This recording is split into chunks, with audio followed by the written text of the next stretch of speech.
안녕하세요. 저는 3살 먹은 아들을 키우는 결혼 5년 차 30대 워킹맘입니다. 결혼해서 아이를 가지고 기뻐하던 때가 엊그제 같은데 낳고 나서 정신없이 지내다 보니 아이가 벌써 3돌이 지났더라고요. 육아하면서 새로 태어나는 기분을 많이 느끼는데요. 아마 아이 키우면서 자기 부모님 생각하시는 분들 많을 거예요. 저는 특히나 우리 부모님 생각이 많이 나더라고요. 우리 엄마 아빠도 나 키울 때 이러셨겠구나 하는 생각을 많이 합니다. 그런 서글픈 생각이 들 때는 예쁜 손주 태어난 모습 못 보고 2분 다 돌아가셨다는 게 서글프기도 해요. 사실 제가 친정부모님이 2분 다 돌아가시고 안 계시거든요. 아빠는 제가 중학교 때 갑작스럽게 교통사고로 돌아가셨어요. 일찍 아빠가 돌아가시고 나서 엄마는 아빠와 함께 운영하시는 세탁소를 혼자 운영하시면서 저를 키우셨습니다. 제가 또 외동이다 보니 엄마도 그렇고 저도 그렇고 서로 각별했죠. 저는 사춘기 같은 건 아예 모르고 자랐고 엄마가 하라는 대로 자란 착한 딸이에요. 이건 엄마 입장에서도 얘기를 들어봐야 하는 거라지만 엄마 동네 친구분들이 늘 모이면 하시는 소리가 이랬거든요. 아유, 우리 딸도 수연이 하는 거 반만 좀 따라갔으면 좋겠네. 어쩜 수연이는 저렇게 엄마 말도 잘 듣고 뭐 하나 모난 게 없어? 어릴 때부터도 워낙 순해서 울지도 않았는걸. 타고난 게 성격이 저래. 지 아빠 닮아서 그렇지 뭐. 우리 애들은 아들이고 딸이고 둘 다 드세서 내가 감당을 못하겠는데 저런 딸이면 열이라도 키우겠어. 그러면서 엄마들이 서로 저를 며느리 삼겠다고 우스갯소리도 하고 그러셨습니다. 제가 나고 자란 동네는 워낙 여기가 토박이인 분들이 많으세요. 저는 아직도 나고 자란 동네에 살고 있죠. 물론 집은 달라지긴 했지만요. 엄마는 세탁소를 하셨고 주변 가까이 이웃들과 아이를 돌보는 일도 품앗이하고 서로 반찬도 나눠가며 먹고 또 겨울에는 집집마다 김장도 같이 돌아가며 해주었던 것 같아요. 예전에는 지방 소도시만 해도 이렇게 살았습니다. 요즘은 이런 모습이 드물지만요. 아무튼 그 동네 살던 아줌마들 자식들도 다 저와 또래이거나 고만고만해요. 서로 초등학교 때부터 지금까지도 연락하며 지내고요. 부끄럽지만 저는 어린 시절 알고 지내던 친구와 결혼까지 했습니다. 물론 엄마와 시어머니도 저 어릴 때부터 아는 사이셨죠. 그럼 제가 오늘 어떤 사연을 말하려고 하는지 궁금하시죠? 사실 저는 조금은 특별한 얘기가 되지 않을까 싶어요. 고부 갈등이나 이혼 얘기는 아니라는 점을 먼저 말씀드립니다. 왜 사람은 겉으로만 봐서는 모른다고 하죠? 대한민국 며느리는 시어머니가 다 어려운 존재라고 느끼실 거예요. 저도 그랬습니다. 어릴 때부터 알던 아줌마가 시어머니가 된 건데 마냥 시어머니가 편하지는 않았거든요. 마냥 어렵고 까칠한 줄 알았던 시어머니가 사실은 전혀 제가 짐작하던 모습과 전혀 달랐습니다.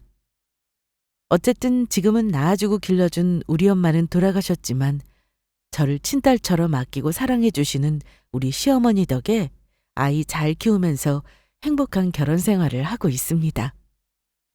우리 부부와 어머니 사이의 특별한 사연을 들려드릴 테니 제 이야기는 마음 편히 옆집 동생이라 생각하시고 들어주시면 될 것 같아요. 말씀드렸듯이 저는 친정아빠가 조금 일찍 돌아가셨어요. 교통사고라고 들었고 어릴 때라 정확히 기억은 안 나지만 엄마와 친척들 모두 비명 행사나 다름없는 아빠 죽음에 다들 충격을 받았다는 건 기억납니다. 그 당시에는 지금처럼 도로에 CCTV나 블랙박스가 별로 없던 시절이었어요.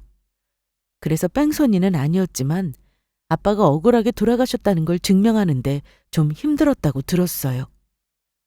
엄마랑 아빠는 세탁소를 운영하셨는데 사실 세탁소 일이 여자 혼자 하기에는 되게 힘든 일이에요. 근데 엄마는 아빠 돌아가신 이후로 그 힘든 일을 혼자 감당하시며 저를 키워주셨습니다. 작은 차로 저녁에는 아파트 단지에 직접 옷 배달까지 사람도 안 쓰고 다 하셨어요. 아빠가 돌아가신 다음에는 친가와 서서히 연락이 끊겨서 나중에는 저도 할머니 돌아가셨을 때나 경조사 아니면 찾아갈 일이 없더라고요. 엄마 외가 쪽도 친척이 별로 없었고요. 그렇다 보니 엄마는 주로 동네 아줌마들과 왕래를 자주 하며 생활하셨던 것 같아요. 아빠 돌아가셨을 때도 아줌마들 가족들이 우르르 와서 엄마 위로도 해주시고 장지까지 따라와서 많이 도움을 주셨던 기억이 납니다. 동네 아줌마들은 거의 비슷한 나이대라 그런지 또래 친구들도 다 친하게 지냈고 제가 외동이라 어린 시절부터 오랜 시간 동안 함께할 친구들이 있었다는 건 정말 행운이라고 생각하고 있어요. 그중에서 저의 지금 신랑감도 있었으니 말 다 했죠. 물론 어릴 때는 지금 신랑감에게 저는 관심도 안 줬습니다. 동갑내기 코찔찔이로 생각했죠. 그리고 엄마 친구도 저는 아줌마들 중에서 사실 제일 무섭고 어렵게 느끼던 분이에요. 지금은 시어머니가 되었지만 일단은 아줌마라고 칭하겠습니다. 아줌마는 동네에서 우리 엄마 세탁소 2블록 건너 건물 주셨습니다. 1층에서 식당을 하셨는데 그 건물이 아줌마 거라고 엄마 친구분들 사이에서는 부러움의 대상이었고 거의 대장 노릇을 하던 분이었어요.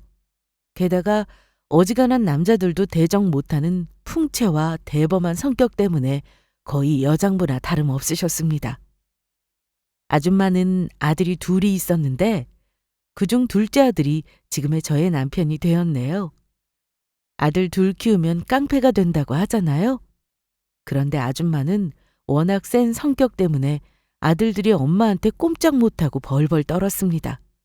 아줌마는 딸 하나 있었으면 소원 없겠다는 말을 자주 하셨는데 그때마다 저를 딸 삼고 싶다, 며느리 삼고 싶다는 소리를 많이 하시긴 했어요. 근데 아줌마가 저런 소리 하실 때마다 우리 엄마가 하신 말씀이 좀 웃겼습니다. 아이고, 나는 다른 집은 몰라도 너한테는 우리 딸 며느리를 못 보내겠다. 며느리 말라 죽으면 어째? 아들들도 엄마한테 꼼짝 못해서 저리 사춘기 한 번 없이 착하게 크는데 며느리한테는 오죽할까? 언니도 아들들 너무 다그치지 말고 좀 풀어줘. 애들 저렇게 엄마한테 깍듯한 집은 내 생전 처음이네. 어머, 수연 엄마. 모르는 소리 한다. 아들 안 키워봤으면 그런 소리 하지를 말어. 근데 내가 아들들한테는 이렇게 험악하게 굴어도 딸이 있었으면 정말 달랐지. 수연 엄마, 수연이 우리 아들한테 시집 보낼래? 그럼 내가 잘해주지. 2분이서 저렇게 농담을 했지만 사실 저는 어린 시절에 저런 소리 들으면 괜히 기분이 이상하고 그랬습니다. 왜냐면 저는 아줌마가 은근히 무섭기도 했고 아줌마 아들들은 말수가 없어서 알고는 지냈지만 다른 동네 친구들보다는 그다지 친하지는 않았거든요. 어쨌든 세월이 흐르는 동안 동네에서 떠난 친구들도 있었고 남은 친구들도 있었어요. 친구들도 고등학교를 졸업하면서 바로 돈을 버는 친구도 있었고 저처럼 대학 진학하거나 해외로 유학을 간 친구도 있었습니다. 성인이 되면서 각자 바쁘게 살다 보니 예전만큼 연락 못하며 살았던 것 같아요. 남자애들은 특히나 군대 가면서 다들 연락이 끊겼고 저도 대학 졸업반부터 취업 준비를 하느라고 거의 친구들 신경 못 쓰고 살았습니다. 그런데 엄마가 다른 아줌마들과 가깝게 지냈지만 유독 진혼의 엄마, 그러니까 저를 며느리 삼고 싶다고 한 아줌마와는 계속 친하게 지냈습니다. 저는 만나지는 못해도 그 집 아들들이 어느 학교를 가고 무슨 회사에 취업을 했는지를 엄마 통해서 다 들어서 알고 있었어요. 물론 우리 집에도 자주 오시곤 했고요. 수연아, 이번에 진호가 글쎄 여의도에 있는 증권사에 입사했단다. 대단하지? 진호 형은 같은 변호사끼리 만나서 결혼도 잘 시키더니 작은 아들은 아주 더 잘났지 뭐냐? 아들들 엄마가 키워야 저리 잘 크는 게 맞나 봐. 아줌마가 아주 호랑이 엄마였잖아. 기억나지? 음, 사실 나는 아직도 아줌마 앞에서 말도 잘 못하겠는걸? 아줌마가 잘해주셔도 어렸을 때 오빠랑 진호 혼내는 걸 봐서 그런가 너무 무서워. 그러니? 근데 아줌마랑 엄마랑 제일 친한데 어쩔까? 암튼 그 집 아들들 잘 된 건 보니 기분은 좋구만. 수연이 너는 진호랑 동갑인데 연락도 하고 그러지. 서로 직장도 다 잡았겠다. 지금 만나면 얼마나 좋니? 엄마는 은근히 아줌마네 아들들 얘기하면서 특히 저랑 동갑인 진호 얘기를 많이 하셨어요. 그런데 엄마는 모르셨을 겁니다. 제가 원래 아줌마네 둘째 아들인 진호와는 군대 갔을 때부터 썸을 타고 있었다는 사실을요. 원래 저는 눈꽃만치도 관심이 없었는데 군대 다녀온 그 아이를 보고 서서히 남자로 인식을 했던 것 같아요. 아무래도 어릴 때 보던 모습과는 너무 다르니까요. 특히 저에게 적극적으로 호감을 표시하는데 저도 싫지 않았습니다. 그래서 엄마에게는 굳이 말하지 않았지만 서로 연애를 하고 있긴 했어요. 엄마에게는 나중에 서로 직장 다니면서 결혼하게 되면 말하자고 약속했습니다. 왜냐하면 두 분이서 알고 지내는 사이다 보니 괜히 우리들이 사귀다가 헤어지면 네 딸이 잘못이네, 내 아들이 잘못이네 하실 수 있는 거잖아요. 그래서 숨긴 이유도 있었습니다. 그러다가 제가 28살 되던 해에 드디어 양가 부모님들께 우리 둘 서로 결혼을 생각하고 만나고 있다며 커밍아웃을 하게 되었습니다. 우리 엄마는 놀라시긴 하더라고요. 어쩜 감쪽같이 엄마에게도 말을 안 했냐며 나무라시긴 했지만 좋아하셨습니다. 결혼하겠다고 하니까 엄마는 어릴 때 우스갯소리로 며느리로 안 보낸다고 했는데 참 사람 일 모른다면서 웃으시더라고요. 그런데 남자친구 엄마는 엄마와는 반응이 조금 달랐습니다. 엄마는 놀라시면서도 한박웃음 지으시며 좋아하셨는데 아줌마는 제가 느끼기에 웃음기가 없으셨거든요. 어쩌다 보니 같이 식사하는 자리에서 깜짝 발표를 한 건데 아줌마는 뭔가 아들이 아깝다는 듯 말씀을 하셔서 사실 제가 조금 상처를 받기도 했습니다. 어머, 이것들이 언제부터 비밀 연애를 한 거야? 어쩐지 진호 이 녀석 선짜리 다 물리치는 이유가 있었구만. 모태솔로일까봐 걱정했는데 쓸데없는 걱정이었어. 엄마한테 진작 말하고 만났으면 얼마나 좋아. 아이 엄마, 알았으면 엄마가 막 결혼 재촉할까봐 그랬지. 엄마가 수연이 좋아하잖아요. 뭐? 아이고 얘, 그거야 니들 어릴 적에 웃자고 한 말이지. 며느리 보는 문제는 다른 거야. 암튼 우리 진호도 같은 직종 아가씨나 어찌 만나보게 할까 했는데 둘이 사귄다니 어쩌니. 둘이 결혼할 거지? 해야죠 엄마. 결혼할 생각으로 얘기한 거라니까요. 나는 한 내년쯤 하고 싶은데요. 뭐? 내년이라니. 너무 빠르다.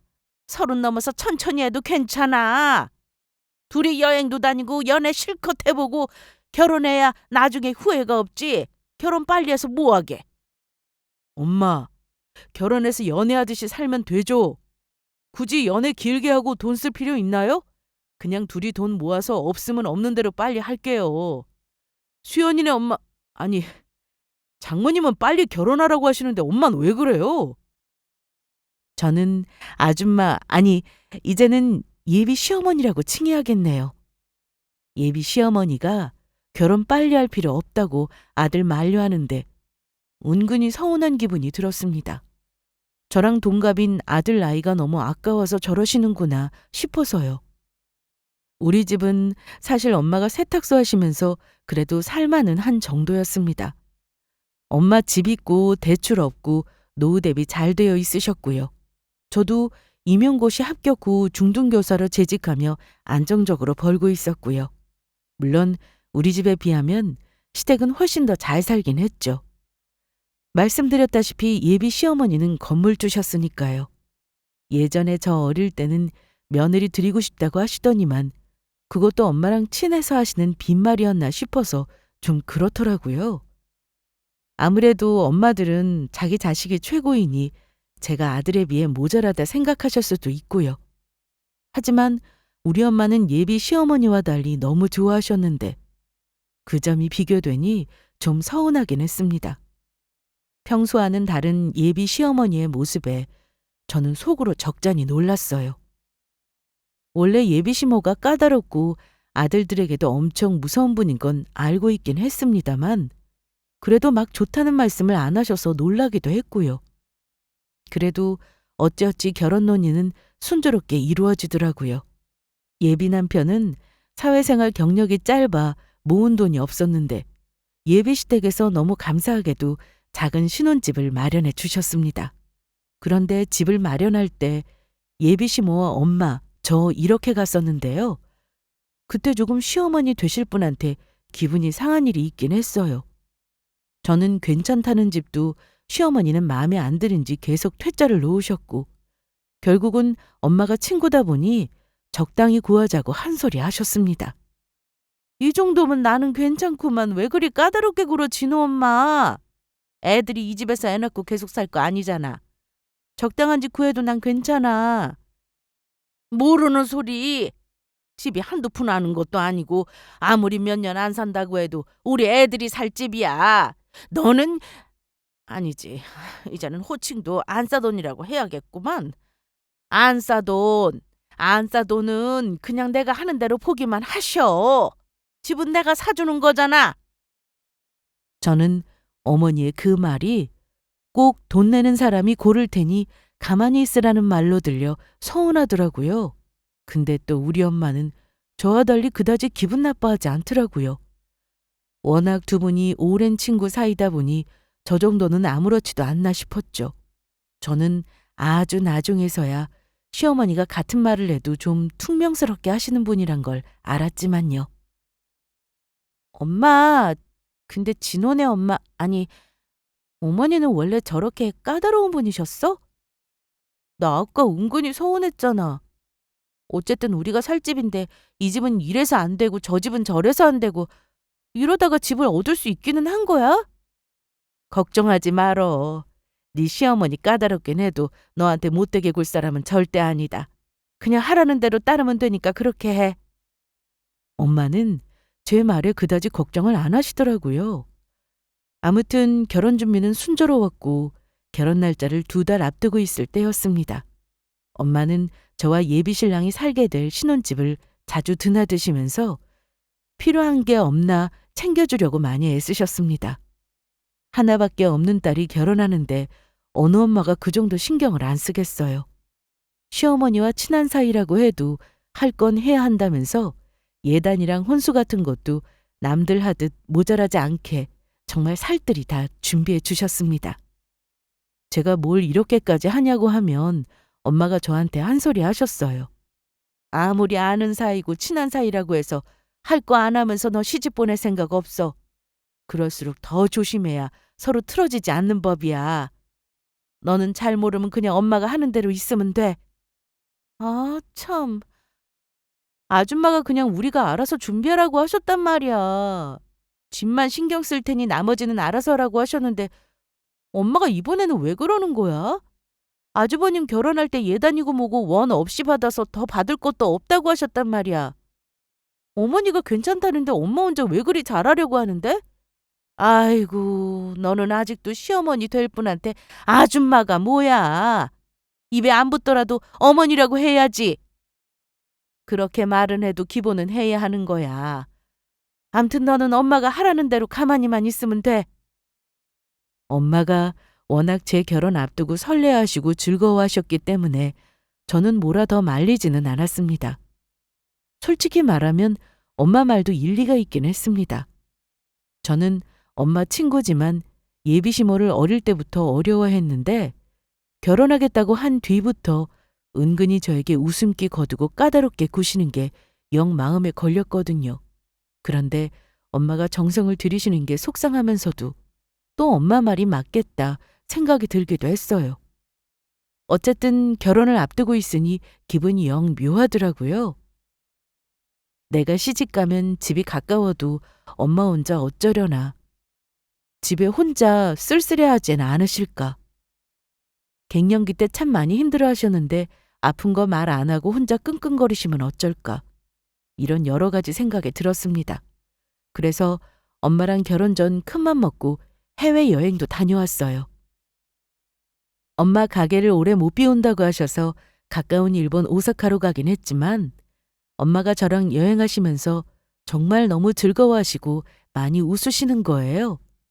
엄마가 좋아하는 모습 보니까 진작 엄마랑 왜 이런 데 안 다녔을까 마음이 아프더라고요. 그나마 엄마랑 그런 추억을 남겨놔서 지금은 다행이라고 생각하고 있긴 합니다.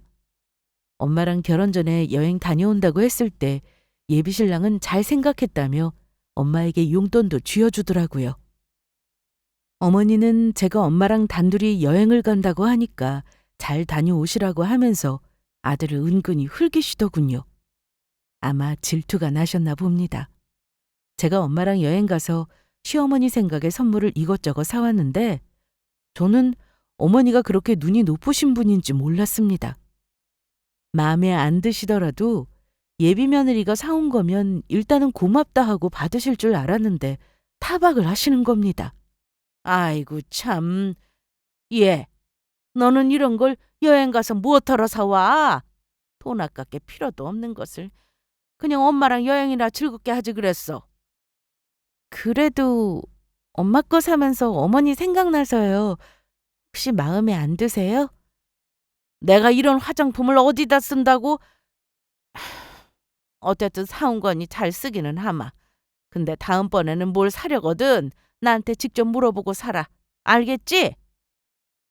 예비 시어머니는 조금 신뢰를 추구하시고 현실적인 분이더라고요. 어머니 화법이 저는 익숙하지가 않아 은근히 어렵더라고요. 내가 생각했던 것보다 까다로운 분인 것 같아서 많이 어렵기도 했습니다. 결혼 준비하면서 딱히 저를 기분 나쁘게 하시진 않으셨고 준비는 순조로웠습니다. 그런데 참 불행이란 건 왜 예기치 못하는 순간에 오는 걸까요? 결혼을 얼마 앞두지 않은 어느 날 저는 한창 학교에서 수업 중에 청천벽력 같은 소식을 듣게 됩니다.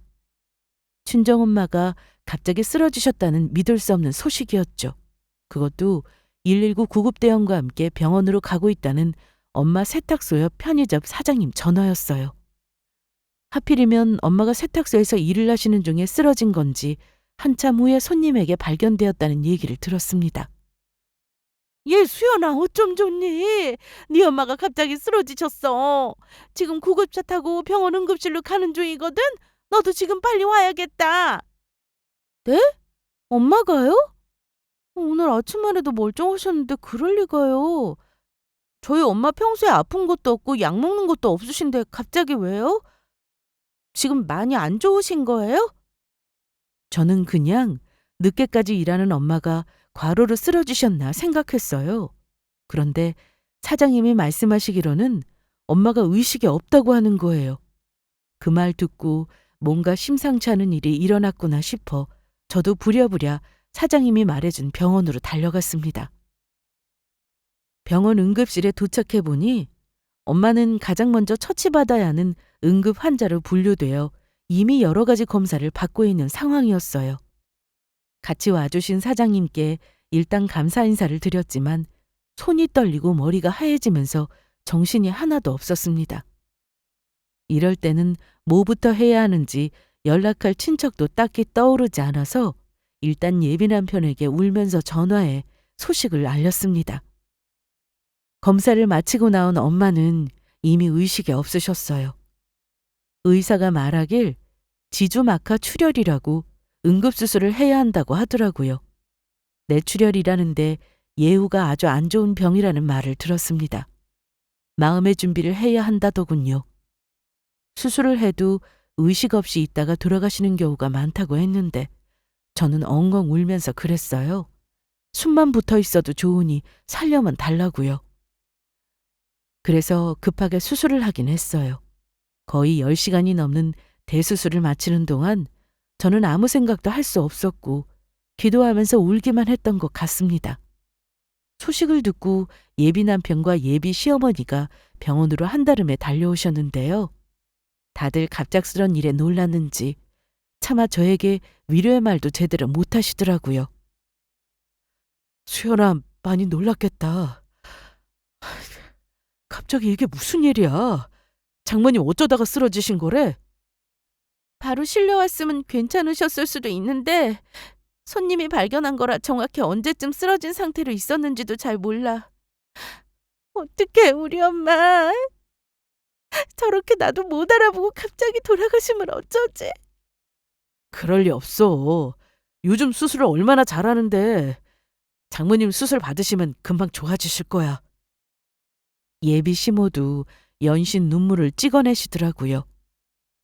사람이 갑자기 이럴 수가 있다니. 네 엄마 평소에 얼마나 건강에 신경을 쓰고 살았는데. 괜찮을 거다. 일단 수술 잘 되길 기다려보자. 두 분이 바로 달려와 준 덕에 저는 큰 위안을 받을 수 있었습니다. 하지만 불행하게도 엄마는 수술 후에 의식을 찾지 못하셨고 온몸에 주렁주렁 장치를 단 채 중환자실에 거의 2주 가까이 누워 계셔야 했습니다. 저는 매일매일 면회 시간마다 엄마에게 찾아와서 엄마 귀에다 대고 말했습니다. 엄마 딸 결혼하는데 꼭 봐야지. 엄마가 시어머니랑 곱게 한복 맞춰 입자고 한 거 오늘 찾아왔단 말이야.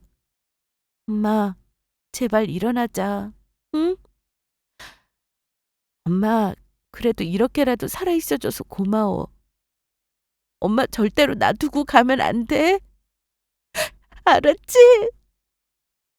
엄마는 제 말에 거의 반응이 없었지만 어느 날은 눈물을 흘리기도 했습니다. 저는 엄마가 의식 없는 와중에도 제가 하는 말을 분명히 들어주셨을 거라고 생각해요. 하지만 엄마가 중환자실에 누워있는 동안 상태가 점점 안 좋아지셨습니다. 원래 한 군데가 망가지면 연속적으로 다른 장기에 문제가 생기는 건지 응급 상황이라는 말을 듣고 병원으로 달려가길 몇 번을 했는지 모릅니다. 그렇게 한 달이 넘도록 엄마는 목숨과 외줄타기를 하시는 듯 했어요. 제가 갑작스럽게 직장을 휴직할 수도 없었는데 다행히 여름방학을 맞이하게 되어 엄마 간병에만 집중할 수 있게 되었습니다. 엄마 때문에 한 달 앞으로 다가왔던 결혼도 미룬 상황이었고요. 저는 엄마가 만약에 세상을 떠나면 결혼이고 뭐고 아무것도 못할 것 같은 기분이었습니다.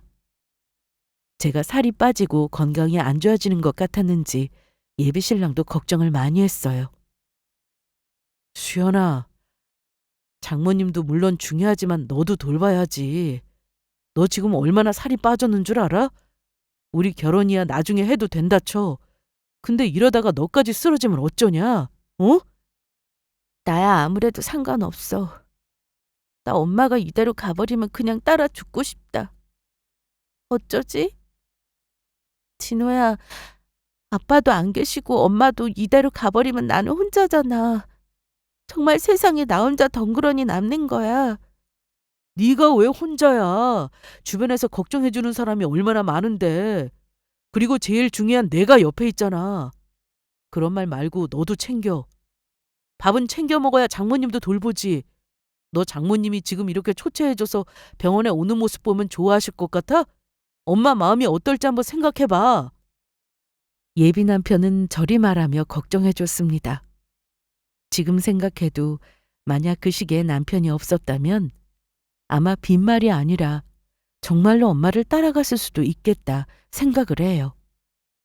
아무튼 저는 엄마 때문에 거의 반 정신줄을 놓고 살았던 것 같습니다. 예비 시모도 엄마 병원에 있는 동안 종종 찾아오셨어요. 하지만 별다른 말 없이 저 보시고 엄마 손 한번 잡아주시고 엄마 귀에 대고 얼른 자리 털고 일어나라는 말을 하셨습니다. 원래 호랑이 같고 무서운 분이지만 엄마와 오래 알고 지낸 친구이니 저와는 또 다른 마음이셨을 겁니다. 아직 환갑도 되지 않은 나이에 젊은 우리 엄마. 예비 시모는 저리도 건강하고 정정한데 우리 엄마는 왜 이렇게 생사를 오가는 싸움을 하고 있는가 싶어 너무 안타깝고 슬펐습니다. 사실 엄마는 이제 뇌가 기능을 못하는 상태셨습니다. 흔히 말하는 식물인간, 뇌사 상태라고 하죠. 의사 선생님 말로는 언제 호흡이 멈춰도 이상하지 않을 상태라고 하시더라고요. 엄마는 예전에 아빠가 사고로 돌아가신 후 저에게 말씀하신 게 있었어요. 언제 죽을지 모르지만 만약에 죽게 된다면 내 육신을 좋은 데 쓰고 싶다고요. 장기기증을 하고 싶으시다는 뜻이셨고, 실제로 저 대학교 다닐 때 엄마와 저는 둘 다 장기기증 서약을 하기도 했습니다. 그런데 이것도 남의 일일 때나 대단하다 장하다 할 수 있는 일이더라고요. 막상 내 엄마 내 가족이 이런 상황이 되니까 결정을 내리는 일이 쉽지 않았습니다. 제가 엄마를 놓지 못한 거죠. 저는 의식이 없는 엄마라도 그냥 내 곁에 살아 숨쉬게 하고 싶었습니다. 엄마를 만지면 따뜻하고 귓가에 말을 하면 눈물도 흘리는데 분명 언젠가는 깨어나실 거라 믿었어요. 하지만 현실은 가혹하더라고요. 의사는 엄마가 가망이 없다고 했습니다. 그래서 생전 엄마 뜻을 받드는 것이 현명한 일일 거라고 저를 설득하기도 했어요. 하지만 저는 그때만 해도 강하게 부정했습니다. 엄마가 아직 살아있는데 무슨 소리냐고 하면서 혼자 얼마나 울었는지 몰라요. 그렇게 또 의미 없는 시간을 계약 없이 흘려보내나 했는데 어느 날 시어머니가 병원에 오셨습니다. 예비 시어머니는 그날따라 조금 냉정한 얼굴이셨어요. 수연아, 너 얼굴 꼴이 그게 뭐냐? 응? 이러다가 네가 먼저 큰일 나겠다. 대뜸 저를 보고 꾸짖기부터 하시더라고요. 그리고는 저를 데리고 나오셔서 싸온 음식을 억지로 먹으라고 하셨습니다. 저는 맛이 느껴지지도 않는 어머니 음식을 간신히 목구멍으로 넘겼죠. 어머니는 제가 다 먹고 나니 한숨을 푹 내쉬더라고요. 그러더니만 그날은 작정을 하셨는지 저에게 조금은 모질게 말씀하셨습니다. 수연아, 근데 너 대체 어쩌려고 이렇게 사니? 결혼은 미뤄도 그만이야. 하지만 너 지금 얼굴 꼴을 봐라. 오늘 뭘 먹긴 한 거니? 제가 알아서 챙겨 먹을게요, 어머님. 걱정 마세요. 너 때문에 우리 친호도 입맛을 잃고 비쩍비쩍 말라가니 하는 소리야. 너 언제까지 엄마 붙잡고 이렇게 살래? 내가 진호한테 얘기 다 들었다. 의사가 그랬다며. 깨어날 가망 없다고. 그 장기 기증인지 뭔지 그거 네가 결정만 하면 된다고 했다는데. 예, 힘들겠지만 너 이렇게 엄마 명줄만 늘린다고 네 엄마 좋아할 것 같으니? 절대 아니야. 저는 어머니 말씀을 이해하면서도 너무나 야속했습니다. 저한테 엄마를 놔주라니요. 어머니, 그건 제가 알아서 해요. 엄마가 아직도 저렇게 살아계시는데 그런 소리 마세요. 자꾸 그런 말씀하시려면 안 하셔도 되니 오지 마시고요. 기분이 상해버린 저는 예비시모가 불쾌하실 수도 있는 말을 해버렸습니다. 저는 어머니가 저 생각한답시고 하는 말이 전혀 달갑지도 않았고 고맙지도 않았어요. 오히려 서운하기만 했습니다. 아무리 엄마가 중해도 산 사람은 살아야지. 너 자꾸 이런다고 가망 없는 엄마가 어느 날 벌떡 일어나기도 하신대? 가망도 없는데 왜 붙잡고 있는 거야?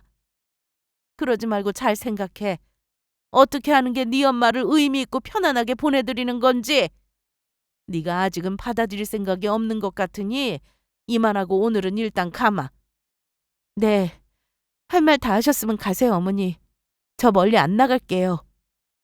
어머니는 그날 저를 꾸짖게만 하고 가셨습니다. 어머니에게 서운했던 저는 예비 남편에게 전화해서 어머니와의 조금 전 대화를 말하고 펑펑 울었습니다. 너네 엄마 어쩜 나한테 그런 말을 하셔? 산 사람은 살아야 한다니. 우리 엄마가 빨리 죽길 바라시는 것 같잖아. 어머니는 엄마랑 그렇게 오래 알고 지냈으면서 어쩜 저러신데? 수연아, 우리 엄마가 아들만 둘 키우신 분이라 워낙 말씀을 무뚝뚝하게 하셔서 그렇지 네가 안쓰러워서 하신 말씀일 거야. 너무 기분 나빠하지 마. 아무튼 네가 어머니한테 병원 이제 가지 마시라고 전해. 너네 엄마는 내가 고아되면 과연 이 결혼을 하라고 하실지 모르겠다. 아무리 엄마랑 친해도 자식 결혼은 다른 문제인데. 나도 어머니한테 너무 서운해서 결혼이고 뭐고 지금 생각 중이니까. 수연아, 오해야, 오해. 우리 엄마가 그런 의도로 너한테 말씀하실 분이 절대 아닌데. 일단 마음 추슬러. 내가 당분간은 엄마한테 병원 가지 마시라고 잘 말씀드릴게. 결혼 안 한다는 소리는 하지 말아줘라. 착한 예비 남편은 한참 동안 저를 달래줬습니다. 저는 곰곰이 생각해봤어요.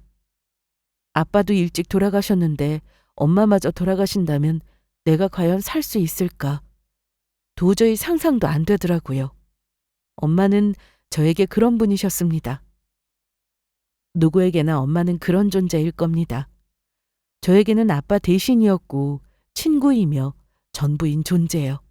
하지만 얼마 지나지 않아 제 선택과 상관없이 엄마는 떠날 준비를 스스로 하시더라고요. 결국 그날 밤을 못 넘길 것 같다는 말을 듣고 저는 예비 남편과 둘이 임종실에서 엄마 병상을 계속 지켰습니다. 그날 밤 소식을 듣고 예비 시어머니도 찾아오셨더라고요. 어쩐지 눈가가 이미 붉어져 계셨는데 엄마는 다행히 아직 숨이 붙어 있었습니다. 저는 예비 시어머니가 오실 줄 몰랐어요. 얼마 전 저에게 산 사람은 살아야 한다는 말씀을 한 이후로 연락이 없으셨거든요. 기분 나쁘셨을 거다 짐작하고 있었고 안 오셔도 서운하다 생각하지 않으려 했습니다. 솔직히 엄마 임종하시기 직전에 찾아오신 거 보고 내심 놀랐어요. 제가 서운한 것도 있었지만 그래도 엄마와 예비 시모는 오랜 친구 사이이니 인사할 시간은 주는 게 맞다 싶었습니다. 저는 엄마에게 이미 마지막 인사를 한 상황이었는데요. 예비 시모는 갑자기 우리 엄마 손을 잡아주시더라고요. 그리고 엄마 귀에 대고 말씀하셨습니다. 수연 엄마, 예, 정수가, 내 말 들리지? 정수가, 너 지금까지 이렇게 버틴 거 수연이 때문인 거 내가 왜 모르겠니? 딸 걱정에 눈 못 감는 네 심정 잘 안다. 근데 아무 걱정할 필요 없어. 수연이가 어떤 애니? 내 딸이나 다름없어.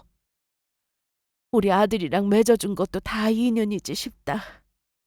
그러니까 마음 놓고 가. 네 딸 내가 친딸처럼 잘 보살펴 줄 테니 다 내려놓고 이제 아프지 않은 곳으로 가, 정수가. 어머니는 눈물을 뚝뚝 흘리시면서 엄마 얼굴을 쓰다듬으며 말씀하셨습니다. 그런데요, 그 순간 정말 신기하게도 엄마가 떠나셨습니다. 정말 듣고 싶은 말을 들었다는 듯 편안한 얼굴로 너무 깨끗한 얼굴을 하고 그렇게 떠나셨어요. 저 역시 어머니가 엄마에게 하는 말 들으며 울고 있었는데 거짓말처럼 엄마가 편안하게 임종하시는 거 보고 놀랐습니다. 저는 어머니가 하신 말을 듣고 내가 그동안 어머니를 너무 냉정하고 까칠한 분으로 오해하고 있었다는 사실을 깨달았어요. 저는 어머니와 서로 끌어안고 엉엉 울고 말았습니다. 엄마가 돌아가셔서 슬픈 나머지 미안하다고 직접 사과의 말을 하지 못해도 아마 어머니는 제가 어떤 마음이었는지 이해하실 거라고 믿었죠. 엄마가 돌아가신 후 제가 슬픔에 빠져 어쩔 줄 모르는 동안 장례 준비며 병원 문제며 예비 남편이 모두 뛰어다니면서 애써 주었어요. 갑작스레 돌아가신 통에 낙골당도 준비를 못했는데요. 글쎄 어머니가 이미 저 모르게 언제 준비하셨는지 급하게 마련을 해주셨더라고요. 수연아, 급하게 알아보느라 엄마 모실 자리가 아주 좋지는 않아. 네가 나중에 자리 좋은 곳으로 옮겨드리면 되니까 일단은 엄마 내가 알아본 곳으로 모시자. 괜찮지? 네? 정말요? 저 정신없어서 엄마 낙골당은 아예 알아볼 생각도 못했는데. 너무 고맙고 죄송해요, 어머니. 고맙다니, 네가 어떤 앤데. 가족끼리 이런 건 당연히 할 일이지. 너 경험 없는 거 내가 다 알고 있었잖아. 이제 아무 걱정하지 마. 엄마 잘 보내드리자. 많이 슬프겠지만 밥은 챙겨 먹고. 알았지? 저는 말없이 또 울고 말았습니다. 어머니는 저를 안타까워서 나무라신 거였고, 제가 엄마 죽음을 준비하지 못하고 있다는 걸 다 아시고 이렇게까지 배려를 해주셨더라고요. 결혼하겠다고 말씀드리고 나서 은근히 저를 마음에 안 들어 하시는 것 같아 속상한 순간도 종종 있었는데, 어머니는 저에 대한 마음이 그때나 지금이나 같으셨더라고요. 솔직히 어머니 진심을 그동안 몰랐다는 사실이 너무 죄송했습니다. 제가 어머니를 제대로 알지도 못하면서 단단히 오해를 했더라고요. 어머니는 예비 남편을 시켜 장례 비용과 병원비도 처리해 주셨어요. 제가 돈이 없는 것도 아니건만 이렇게까지 해주시다니요. 아직 결혼도 안 했는데 아무리 우리 엄마와 친구라고 해도 예비 며느리에게 이 정도로 하는 시어머니가 과연 대한민국에 있을까요? 저는 없다고 자신합니다. 장례를 무사히 치르고 저는 어머니 세탁소도 정리했습니다. 그리고 엄마 집도 전부 정리하고 처분하기로 결정했어요. 엄마는 저에게 꽤나 많은 재산을 남기셨더라고요. 엄마 노후를 위해 들어놓은 연금을 해약할 때는 어찌나 마음이 아프던지, 엄마는 제가 결혼해서 손주도 낳고 아마 키워주려고도 하셨을 겁니다. 이런 딸의 미래를 못 보고 돌아가실 때 얼마나 눈 감기가 힘드셨을까요? 저는 슬픔을 억지로 참지 않고 충분히 슬퍼하면서 엄마를 애도하고 떠나보냈습니다. 그렇게 할 수 있도록 예비 남편과 어머니가 저를 옆에서 많이 도와주시고 챙겨주셨어요. 엄마 사후 정리가 얼추 끝나고 이듬해 봄에 저는 결혼을 무사히 했습니다. 혼주석에 엄마 아빠는 없었지만 저는 버진로드를 씩씩하게 혼자 걸어 들어갔답니다.